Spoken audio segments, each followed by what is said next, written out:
In today's video, we're going to look at a Home Depot seed program product called Beyond Paint. It's an all-in-one that bonds, primes, seals, and it requires no stripping, no sanding, and no priming. And who can argue with that? That's a great thing if it actually works. So what I have here are two pieces of identical wood. We're going to sand one. We're going to leave the other one just the way it is. We're going to apply the paint to both and see if this requires no primer, and if it does the sealing, and if we don't need to sand, because who wants to sand? So let's get to work.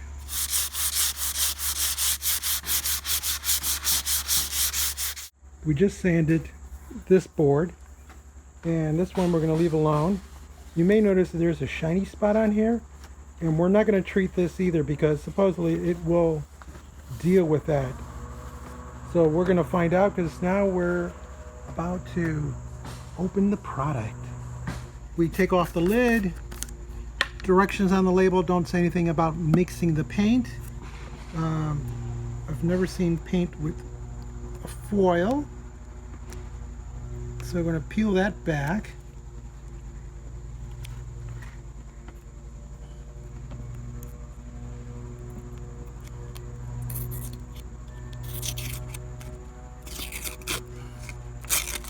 And the foil reveals that there's a plastic film that needs to be peeled off. Got an X-Acto knife, got a pair of gloves. So now the question my wife and I have been wondering is, do we mix this? So I have a stick here. It's pretty thick stuff. Doesn't look like it needs any mixing because I'm not seeing any change in color or consistency as I go to the bottom of the container,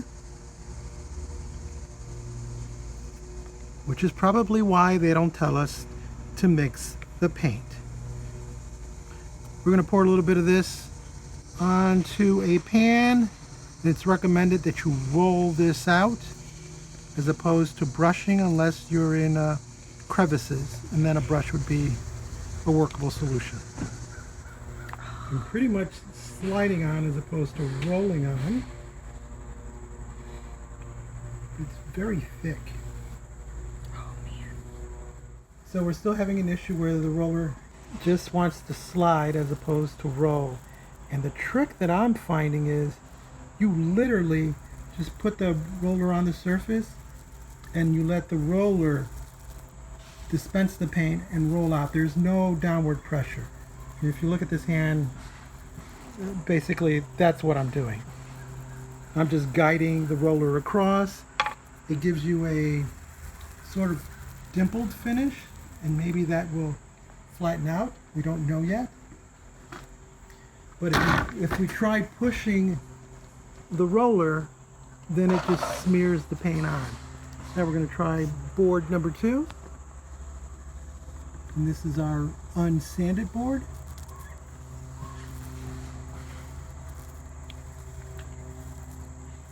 One coat does definitely cover, which is rare with paint. I mean, usually you'd need a primer to change from this dark of a material to something so light. Here's, you see that little shiny piece there that's being covered? That's going to be a real test for adhesion of this paint. Odor coming off the paint is actually pleasant. So very low VOC, and again, it looks dimply, but we're going to see if it settles out as it dries. It takes about 2 to 4 hours to dry before we can apply a second coat. It takes like 30 days to cure, and supposedly is almost bulletproof by the time it's really done. A few minutes after applying our first coat, we can see some discoloration as it's drying. In using a brush, we find that This material goes on fairly easy and seems to be doing a really good job in one coat of covering. After 2 hours, the finish is semi-flat. It feels bumpily, that's not a word, bumpy. You know, like there's texture to it. You can see the difference between first coat and now the second coat going on. As far as hiding, we don't see anything going through it except maybe on the edges where we didn't get enough paint. But it certainly could be an acceptable one coat application. Container recommends 2, so we're going with 2. And this time, because there's this texture to it, the roller is actually moving much easier and not tending to slide. And sanded and non-sanded at this point look identical. 24 hours after applying 2 coats, we can't tell the difference between the sanded and unsanded. It has a very nice color, soft semi-gloss to it, almost flat but not quite.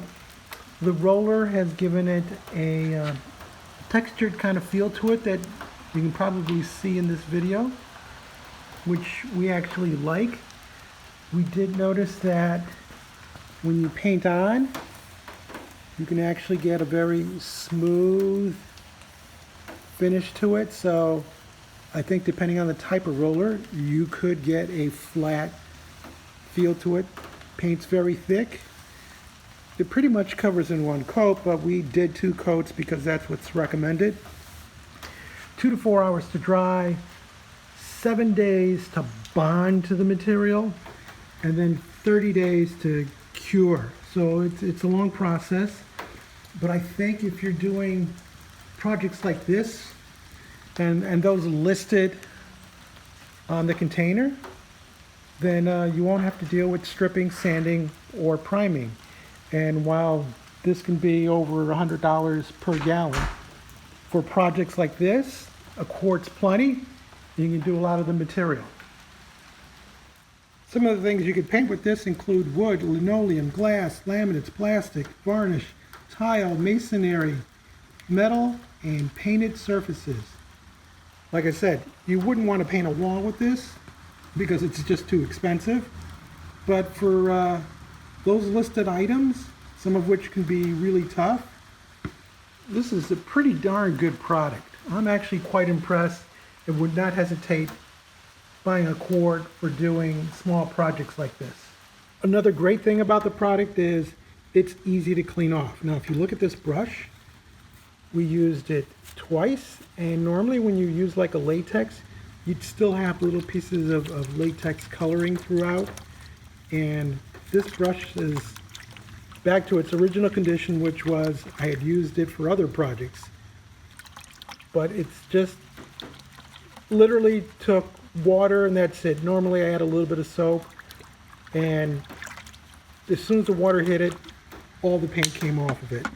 Same thing with the roller. So cleanup is super easy, which is pretty amazing considering that it's a very thick product and it super bonds to whatever you paint it onto. If you found this informative or interesting, give us a thumbs up, leave us a comment, support us by hitting that subscribe button, and as always, thank you very much for watching.